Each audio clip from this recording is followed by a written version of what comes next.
maybe in the hand sanitizer this year that people are using more so than at their tailgates, which I think is a pretty funny line all the way around. But it is Georgia, Florida coming up on Saturday. We got a lot to say to get ready for that. John, I know you're like me, just as excited about the game as you can be, less pageantry, but just as much curiosity about what Georgia does to, bounce back against a certainly step up in weight class after the Kentucky game a week ago. Don't you love playing in games where the stakes are high? I like the fact that with a just SEC-only schedule, each week seems to matter a little bit more. You come off a game where, Kentucky isn't all that glamorous, but 2 weeks removed from Alabama and the stakes are back to where you expect them when you're playing two top 10 teams. And it's going to be a battle that I think Georgia fans should be pretty excited about. Yeah, I think you're exactly right about that. And I do love the nature of big games. And listen, I got my Dan Mullen clown shirt on today. I love mocking Dan Mullen. A lot of Florida fans know me for that. And so therefore, they're always chomping at the bit to mock me about something. And, John, when you're not a former player, and I'm not, this is our competition, right? And your competition's on the field with a helmet on. And, for those of us who, didn't do that, our competition is, through streaming video and social media and all the other ways we kind of chat each other back and forth here. But I wouldn't take it any other way. I want the stakes to be high. I want to feel like, speaking as a fan here for a moment, I've got something at stake in the outcome of this game on Saturday. So I do like it. I can't imagine how boring it must be to play in a league where you don't feel like you've got big games. You don't feel like you've got quite as intense of a rivalry. At a certain point, you're left to wonder, what do those games even mean? We're never really forced to ask questions like that around the SEC. We do know what these games mean each and every week, and this one obviously means as much as you possibly can. And I have a lot of respect for those guys that go into seasons knowing their team isn't going to be competing. Luckily, we don't have to worry about that. The stakes are always high for Georgia, and this is Georgia-Florida week where you could start off or finish out for some of these seniors on a 4-0 run against Florida. Man, that's something that you can brag about for the rest of your days, because I'm the opposite. I went 0-4 against Florida during our time there, and boy, that still sticks with you 2 decades removed. So I want to read a comment from Kirk Herbstreit from ESPN on TV from last night, and I think it sets us up for a pretty interesting look at Georgia-Florida here as we head towards Saturday. Before that, we should remind people, of course, I'm broadcasting from my humble home like I do on a lot of these Thursday afternoons, but you were very far from your home. Would you mind just giving folks an idea of why you're coming from what looks to be a little bit of a different kind of locale for you? Tell folks what you're doing this week. Well, I'm in Florida, but it's not on a scouting mission. I'm not in Gainesville, nor am I in Jacksonville. I'm actually in Orlando with the family. So this is being broadcast live from Magic Kingdom in one of the tents. My kids are out riding on the Bardstormer or Space Mountain or something, but I'm joining you from Walt's backyard. Well, that's very nice. Well, how about this for synergy? We'll go from one Disney-owned product, Disney World, to another in ESPN, because on Tuesday night, Kirk Herbstreit was on TV talking about the current landscape in college football, and he made a very interesting comparison between Georgia and Florida. 24/7 Sports chronicled this quote, so I'll give them credit for that. I'm not going to show it to you on the screen. I'm just going to read it if that's okay today. Talking about what's, ahead for Georgia and Florida here about this upcoming season, Kirk Herbstreit still thinks that Florida, I should say that Georgia is a better team, more likely to give Alabama a game than Florida is. I actually lost the quote. So let me give you the premise of it. I'll let you talk for a second. I'll pull the rest of the quote up. But Herbstreit on ESPN saying that if it comes down to which team from the SEC East challenges Alabama the most significantly, Herbstreit says it's still Georgia more so than Florida, even though we saw the Dogs lose in Tuscaloosa a couple of weeks ago. What do you make of that? Well, I agree. I think Georgia's got the potential to be a more complete team than Florida does, especially you look at, the defense is playing at a high level. Did they play where you wanted them to against Alabama round one? No, they didn't. But the opportunity for Georgia's offense to improve is still very much there. I think if you're able to complement the run game that we saw this past week against Kentucky and finally get some momentum going with Pickens and Kyrus Jackson, and along with the other pieces that are in place there for this Georgia football team, there's a lot to threaten any team with. And, you're going to need all of it when you're going up against the Alabamas of the world. Whereas I think there's a lower ceiling for Florida's defense. Obviously their offense is top 3 in the SEC right now. Kyle Trask and Pitts, and they've got a number of different weapons that they're attacking teams with. But the defensive side of the ball hasn't been able to play at that same level that you expect when you're going up against the Georgias or the Alabamas or some of the elite top 5. Let me read the full quote here to you. This is Kirk Herbstreit from ESPN going back to Tuesday night. He says, the challenge is where they are with Stetson Bennett and the balance of this offense. They could run the ball, but against Florida, they're going to need to be able to stay up and stay with Kyle Trask. That means Bennett's going to have to make some plays. He says, talking about Stetson Bennett, he says that dude plays with a chip on his shoulder and he plays with an attitude. Now he's thrown 5 interceptions in the last couple of games. He says that Bennett went from being everybody's favorite son to all of a sudden this guy's a bum. Herbstreit says that affects your mindset. That affects who you are. They've got to get his mojo back and get his confidence back. I don't think Florida can play with Alabama, Herbstreit says. I do think Georgia can. So they've got to find a way to get it going this weekend. John, I actually really love that quote from Kirk Herbstreit for a number of reasons. First of all, I think it should serve as a reminder for Georgia fans who are just kind of a little bit skeptical now after a couple of weeks of sputtering Georgia offense, at least the half against Alabama and for most of the full game against Kentucky, and then some explanations from Kirby Smart that didn't quite pass muster with every fan in terms of how exactly that went on. I think there's a large degree of skepticism here. But from Herbstreit's vantage point, there's still a lot to play for, a chance to even maybe match up better the second time around with Alabama in the SEC championship game if it can get Stetson Bennett rolling again. Now, who knows if that can happen? Obviously, there's legitimate reasons to wonder if that will. But I do think Herbstreit's words should serve the purpose of kind of recentering the focus for Georgia fans a bit about exactly what's at stake on Saturday and what can still be accomplished beyond just this Florida game here this weekend. Well, and I like the fact that he talked about the emotion that comes into the game for Stetson Bennett. I mean, he's a guy that, when he first started this season, there was so much momentum behind him because he played with some moxie. He played with that chip on your shoulder that Kirk Herbstreit's talking about in that quote, in that, he's not the game manager that some people feared is all the role that he was going to play, when, of course, that's not the way he approaches the game. I mean, he attacks it, and it's cost him a little bit in these past 2 contests, both against Alabama and Kentucky with 5 turnovers. But you like that aggressiveness. You're not going to be able to just game manage against some of the elite teams. And I think Stetson Bennett is on the road to a rebound. Now, he's got limitations. You're going to have to move the pocket around a little bit. He's an athletic guy, and you want to start off with some easy throws. Let him get those completions and build that confidence back and have that motor start to really turn over a good bit, and good things will follow. The other thing that Herbstreit brings up, which I think is really true, and this is different than what a lot of people would assume it would be. We know Bennett as the smaller than a typical quarterback is, less heralded as a recruit than the typical Georgia quarterback signee would be. And therefore, I think there's a tendency to want to assume that he kind of takes on kind of the underdog's mindset.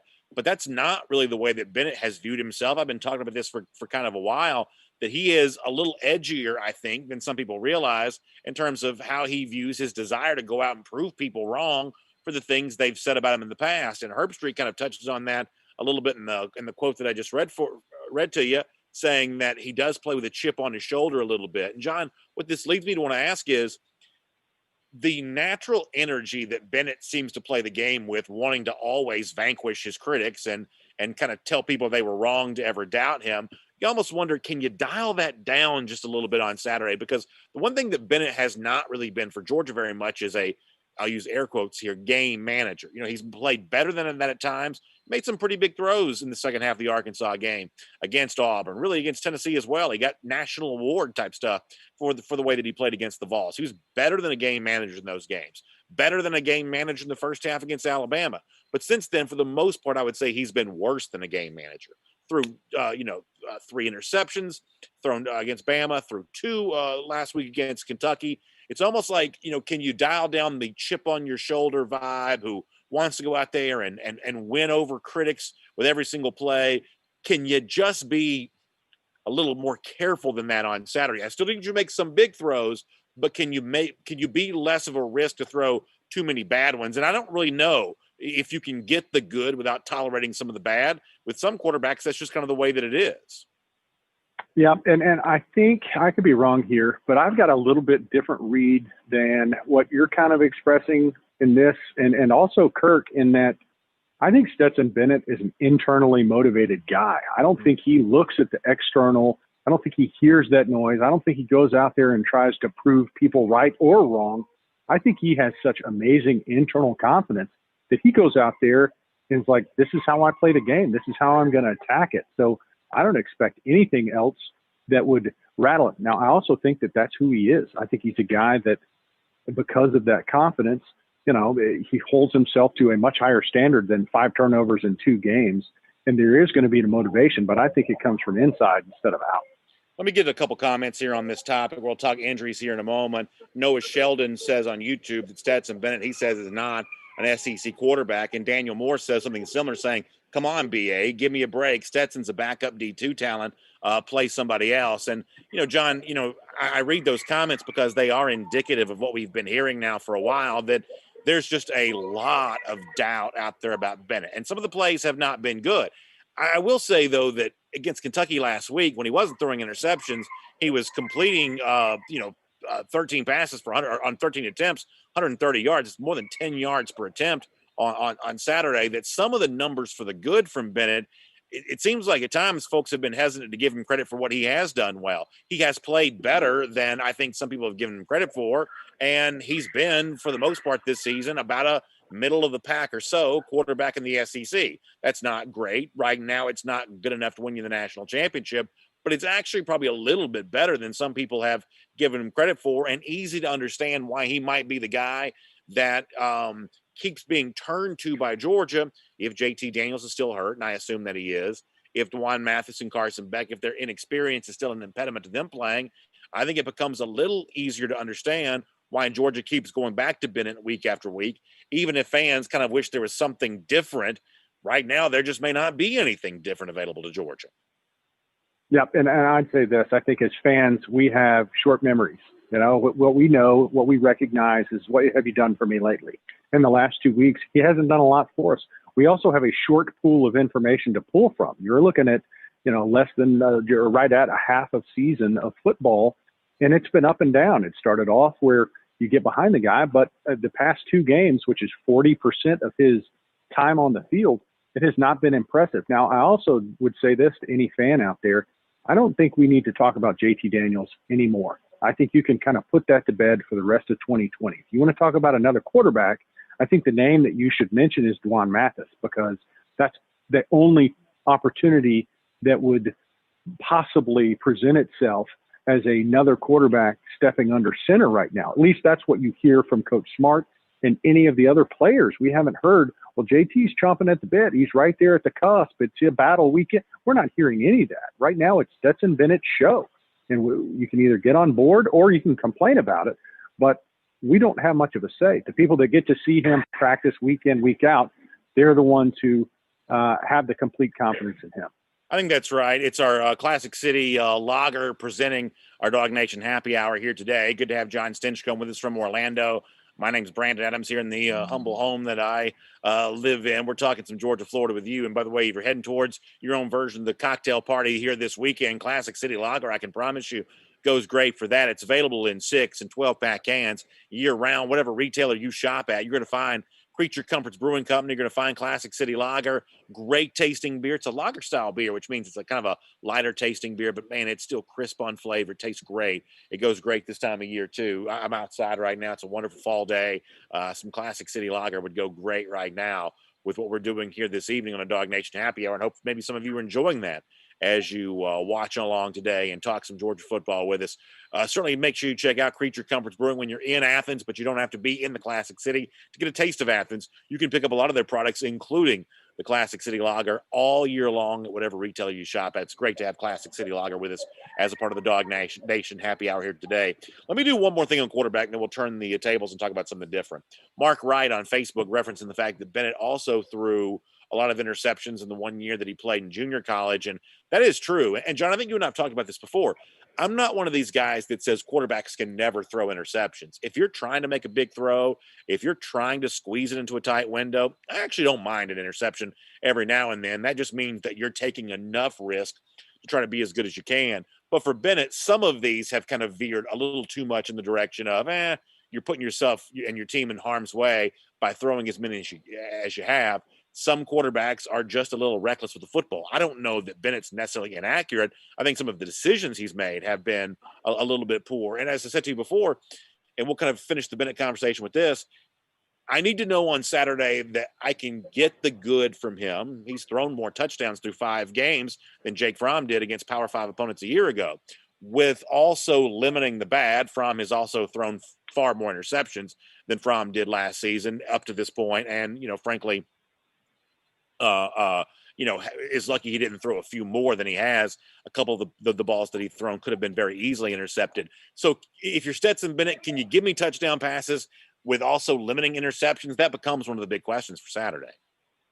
Well, I think it's about growth of a quote unquote young player and young in experience. I mean, he obviously played in JUCO, but this is also his first time at the wheel in the SEC. So when you're going up against better competition, those windows get a little smaller. And there's a difference between taking risk and being reckless. And at times, I mean, really, you look at some of his interceptions, then 2 have come off batted balls, which, he's sub 6 foot. And you got to be able to recognize that as a player and make adjustments and find those windows. That's not an excuse. You don't get a pass for those turnovers just because you're short. They're still a turnover. You've got to be able to create those windows and angles and get the job taken care of. I've had experience with that. I've played in front of a guy who claims to be 6 foot tall, but he's able to adjust the pocket, move it around, find the angles, and make the throws, which is something that comes with experience. And that's what Stetson needs to get in a hurry. I said I was going to shut this conversation off, but Robert Jose actually puts a good comment in here. Let me read this before we move on. He says, the problem is Kirby Smart doesn't talk about the quarterback. It makes fans uneasy not knowing what they have going into Saturday. With that being said, I'm still Team Kirby. And obviously, I think we all would agree with the last part of that. Kirby Smart is a great coach. But listen, you love your wife, but maybe sometimes every now and then she might do something that annoys you just slightly. Not saying that would ever happen, but at least there's a possibility that might occasionally happen. How do you, John, as a player yourself, how do you feel about Georgia fans who say, man, Kirby keeps these cards so close to the vest that I never quite know what's going on, never quite know what to believe. And sometimes it's not just secrecy. Sometimes it's actually saying things that turn out maybe not quite to be true, whether it be, JT Daniels getting cleared, ahead of the Auburn game, but yet not playing at all in any game since then, for whatever reason. There's a lot of either lack of information or sometimes something that veers into the direction of misinformation involving this quarterback situation. John, you certainly understand the need to keep it inside the locker room, but what would you say to the fans who wonder why Kirby can't be a little bit more candid about the quarterback situation? Well, as a fan myself, I feel your pain. I mean, we would much rather a clear picture, but I also think you have to look at the Kirby's tree. I mean, his dad was a coach, and I'm sure was raised in a family where you protect your players. He also spent a great deal of time under Nick Saban, and he's just not exactly an open book when it comes to personnel and the moves that they make. Now, as fans, what we want to know is give us a clear picture. Why aren't we seeing JT Daniels, and what's the difference in development? But, you flip the coin and you're saying he's still the coach of all 3 of those players. And it's not just a week 6 piece of information that he's trying to provide to put us at ease, us being the fan base, but he's also trying to manage what's best for his 100+ guys in that locker room in 2020 and beyond. I mean, I think it definitely sends a message to his players that, I've got your back. Now you've got to play at a high level. I think he's been quick to do that in a number of different positions, and quarterback is no exception. So before we're done today, I'm hearing a lot of folks kind of doubting the offense, doubting Stetson Bennett, and gosh knows I understand why. I'm certainly not going to pretend that's not a valid conversation. And yet the one thing I've tried to say all week long is, even understanding all of that, this is still a game on Saturday I expect Georgia to win. So I want to hear from people on both our Facebook and YouTube comment section about that very point. Even with the concerns you might have right now, do you think Georgia wins on Saturday? And if they do, Tell us why you think that's the case. What's your key to victory for Georgia here this week? Before we're done, we're going to close out with a few minutes worth of that here on our Dog Nation Happy Hour, poured by Classic City Lager. John, before that, let's get into the topic of injury here. There's obviously remaining uncertainty about what Jordan Davis' status is. My assumption has been that he's not going to play, although Kirby Smart has certainly at least talked up the possibility that he could. My assumption is that elbow is important for a defensive lineman like that who needs to be able to extend his hands to get the leverage that he needs to be able to get. But obviously, I would certainly hope that he would be able to. That'd be a big boost to Georgia if he could. It sounds like George Pickens going to kind of come down to, what he can handle in terms of I guess it's a chest muscle injury that he's been dealing with. And, you hear some positive things about Lewis Seen, the safety. We know for a fact that Richard LeCount won't be out there. Remains to be seen, I guess, about Quay Walker, who's dealing with some stuff right now. These injuries are really piling up. And I think you and I talked about that this week on Dog Nation Daily. I'm the last one to use injuries as an excuse, but you certainly are at times overwhelmed by the large number of injuries that Georgia's dealing with right now. It is not an insignificant factor in this game. Yep, and I would say, to me, it's the back end, that secondary, the safety position, that I think is arguably the most influential and most impactful in this game. I think Jordan Davis, if you were to lose him against Alabama and not have him available, that would be pretty devastating, because he is the middle of the line plugger. I mean, he's going to fill a lot of gaps. He's going to push the pocket, but really, he's not that threat. Against Florida, they're more of a pass-centric team. Their run game hasn't been the threat that has been posed from some of these other teams. So it might be a game where Jalen Carter and Trayvon are more impactful than Jordan, and you can probably absorb that maybe a little bit more than you would some of your other top 10 teams. But the back end, those two safeties, obviously Richard LeCount, I mean, first off, bless him that he's not more injured. I mean, the more I heard about that situation, the more I was grateful that, he was able to tweet the next day, because it sounded pretty significant. But if you lose Lewis Seen and Richard LeCount, and then you have Chris Smith, a guy who's had some reps, but against a Florida team that is pretty talented and can throw the ball around, especially to a tight end that is without question the number one tight end in the country receiving right now, that's not a matchup that I'd be real excited about. Do you think for a Florida team that did not try to run the ball much against Georgia last year at all, and statistically speaking, not one of the better rushing teams in the SEC right now, more like bottom third in that category, if Jordan Davis is not playing, we know Julian Rochester's not playing, there's a chance that your best run-stopping linebackers, guys like Monty Rice, Quay Walker, are not at 100%. Do you think that could change the Florida game plan? All of a sudden, they attempt to run the ball more than they have kind of seemingly been willing to under Mullen these last couple of years. How much do you think Florida considers altering what it wants to do because of what they may see as defensive vulnerabilities for Georgia after the injuries? Man, I hope they do. I hope they do. I hope they would alter their game plan to be more run-centric, because quite honestly, they don't pose the threat as a rush offense as they do as a passing offense. They've got some pieces that can play, that are playing at a high level, and Trask has been able to identify the open receiver and get it to them quickly. And Pitts is a guy that's a real difference maker. So if Georgia goes into the game and says, man, I hope they run it, I hope we put them in situations where they're leaning on the run more so than they have in the first 4 games leading up to it for Florida, that would lend itself to something that I think Georgia fans would be excited about, because Florida certainly hasn't been the threat in rushing the ball that some of the other teams that we have faced and will continue to face this season, they just don't have the horsepower right now. I think one of the challenges of playing without Richard LeCount is he doesn't come off the field very much. So, Georgia substitutes very liberally at most positions, certainly defensive position. There's a lot of substitution that goes on, but under Smart, safeties just don't rotate off the field very much. Now, Chris Smith has been able to get in some. I mean, last week, Lewis Seen, got hurt. That gave more snaps to Chris Smith, but he'd been kind of, doing a little bit more other than that. So it's an issue for LeCount not playing, because he's a guy that's almost always on the field, virtually every single snap. But if you had to pick a good opponent for LeCount not to play against, part of me wonders if Florida wouldn't be the kind of team where that's the case, because there is no Clyde Edwards-Helaire. There is no Najee Harris. There isn't that great running back that a safety has to have his eye on, ready to move up on and make the play on. Florida doesn't have those kind of running backs. And in his absence, Georgia's got these versatile defensive backs. Tyson Campbell's a cornerback. He runs beautifully, but he's not a small guy. You could play him in a safety style role if you had to. I would say that Tyreek Stevenson's a guy that you could potentially do that with, and goodness knows Mark Webb is physical enough that he could potentially occupy a safety role there too. I don't want to oversimplify this because I'm in danger of doing that, but against Florida that we think wants to run the ball, I should say that wants to throw the ball a lot, that has a whole bunch of receivers it puts all over the place.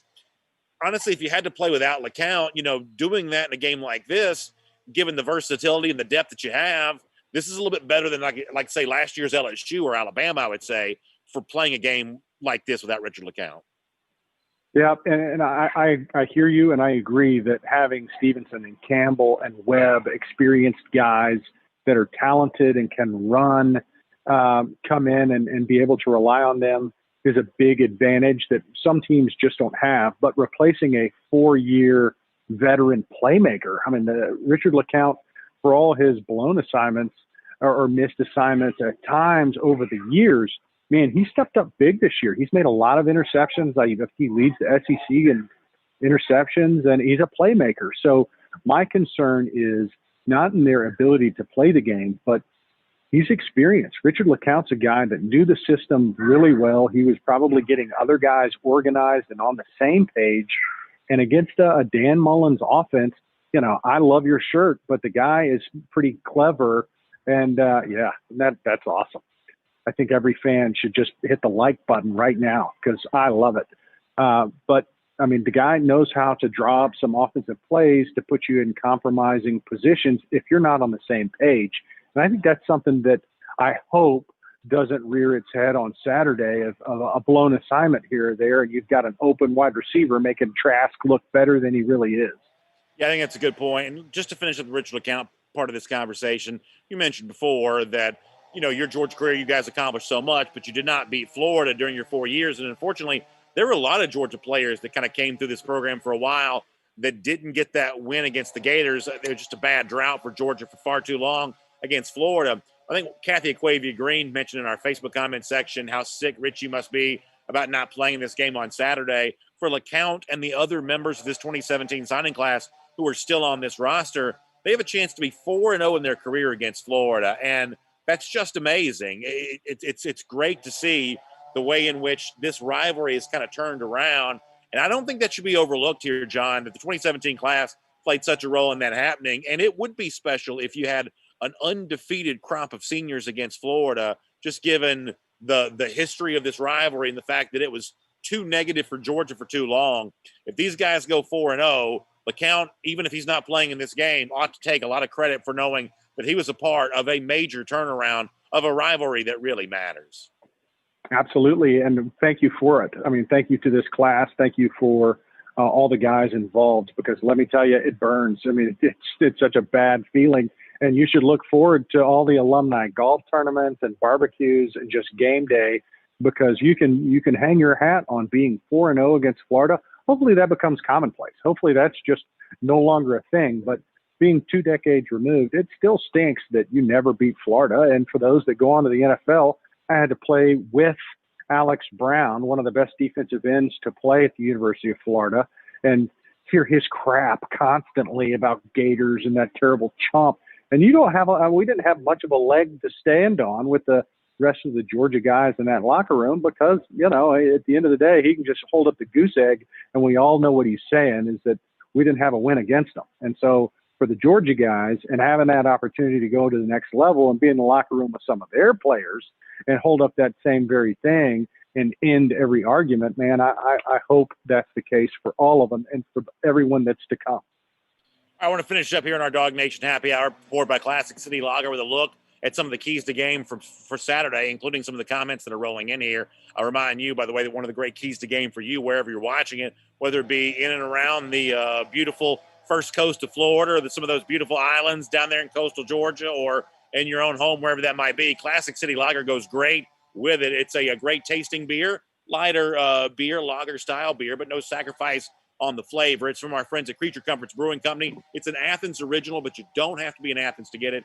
You can purchase it in 6 12-pack cans year-round.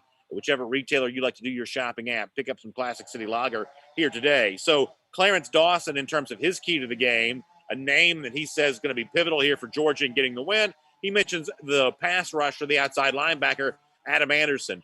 John, Georgia has been good at sacking the quarterbacks this year, better than it has been really in recent years. The Florida offensive line's better than it was a year ago, but still not, I would say, good by the most elite comparison standards. Anderson, the other Georgia pass rushers, I agree with the commenter here, Clarence. I do think that's a pretty big key to Saturday's game, getting after Kyle Trask, making it difficult on him. You can't just spend the entire day dropping back into coverage. That doesn't work. You've got to be aggressive at the point of attack there behind the line of scrimmage, and I do think Anderson could be a key to doing that. I know he's wanted to play a little bit more recently. Maybe Saturday he gets his chance. Yeah, and I think that would be huge. If you can have somebody come off the edge opposite of Aziz, who Aziz is really starting to come into his own. Correct me if I'm wrong, but I think he's leading the SEC in sacks right now. So he may not have had those elite numbers, but man, that's saying something to be the sack leader in the SEC halfway through the season. If you get another guy, if Adam Anderson, who watching him play, he's got amazing first step. He's got good burst. He's got good bend. He changes his pad level well. If he can start doing that consistently, and you've got problems coming from both sides, plus you got some younger talented players. Obviously, Jalen Carter is going to get more reps on the interior, and Trayvon Walker is a guy that, I think we're all just waiting for him to be that three technique pass rusher from the interior. If that starts to really cultivate, I think Georgia's done a good job of bringing some of the dogs, some of the linebacker blitzes. I don't think you can let Trask sit back there and just take his shots. I think you have to be able to get it after the quarterback this Saturday, and it's going to be a big key. A Pittsburgh Steelers fan on YouTube mentions being nervous about the safety position, but Andre Derby comes back and says, listen, Chris Smith's played some good football when he's been needed. John, I do think that's the case. I mean, obviously, this is a bigger role than he's been in before, but Chris was a guy I got to know a little bit when he was a recruit. Talk about a guy that loved the idea of coming to Georgia, wanted to prove that he was good enough to play at this level. He's not the biggest guy. His high school wasn't necessarily the biggest high school, but he went to Hateville Charter there. But a guy that's just been focused and determined on getting better each and every day. There's a lot of feel-good stories in this Georgia team, and we focused on some of those at the quarterback spot.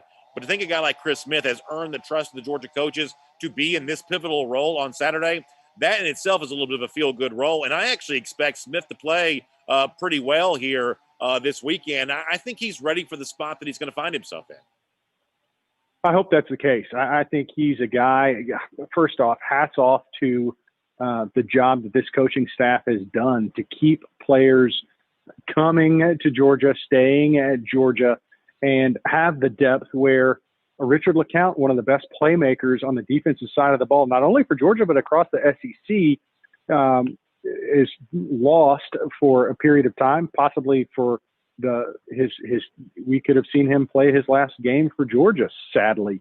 But to have a guy that could step up and step in, similar to Stokes a few years ago when you lose DeAndre Baker or another one of those defensive backs. It seems like the talent of the 2 and 3 deep is finally at that top 5 level that we've seen some of these other teams like Alabama, who consistently loses first and second rounders class after class after class, but replaces them with studs.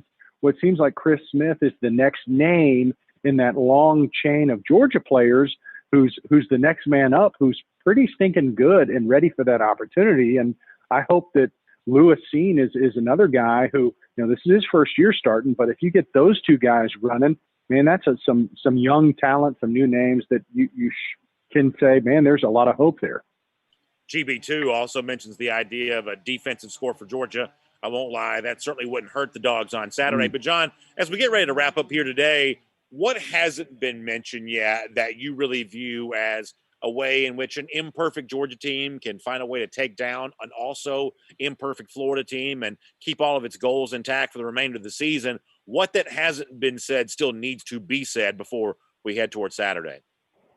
Well, I'd just like to see the big plays. I think we're all kind of waiting for the big plays on offense to happen. I don't care how it comes. I don't care if it's a run game. It's one of our mini running backs breaking it loose. But we just haven't seen a lot of that in Georgia pretty much all season long. Pass game, run game. hopefully Stetson, when he does take his shots, they're there. I'd love a somewhat healthy Pickens or Kyrus Jackson to break one loose, because quite honestly, that's something that's been missing from this Georgia offense that could really turn the game and change the dynamic on Saturday. So I'd love to see big plays starting to really be produced from this Georgia offense. Yeah, I think that's exactly right. Well, John, I hope you enjoy the rest of your time at Disney with your family. Certainly take advantage of every moment you get with that. And then, of course, I know you'll be watching the game closely on Saturday as well. I can't wait to see it plays out. I'll look forward to speaking to you again about it on Dog Nation Daily, back here on our Dog Nation Happy Hour, poured by Classic City Lager. Should be a fun one. I'm still very optimistic that Georgia gets a win on Saturday somehow, some way. May not be always very, very pretty, but listen, they don't ask you how. They just ask you how many. And adding this to that win total would certainly be a good thing for the Dogs. John, we'll look forward to speaking to you soon. Always fun. Go Dogs. And to the rest of you, thanks for being here on our Dog Nation Happy Hour, poured by Classic City Lager. Enjoy yourself some Classic City Lager from Creature Comforts Brewing Company as we head towards the weekend. Of course, back here again next Thursday at this very same time for the Dog Nation Happy Hour, poured by Classic City Lager. We'll look forward to talking to you then.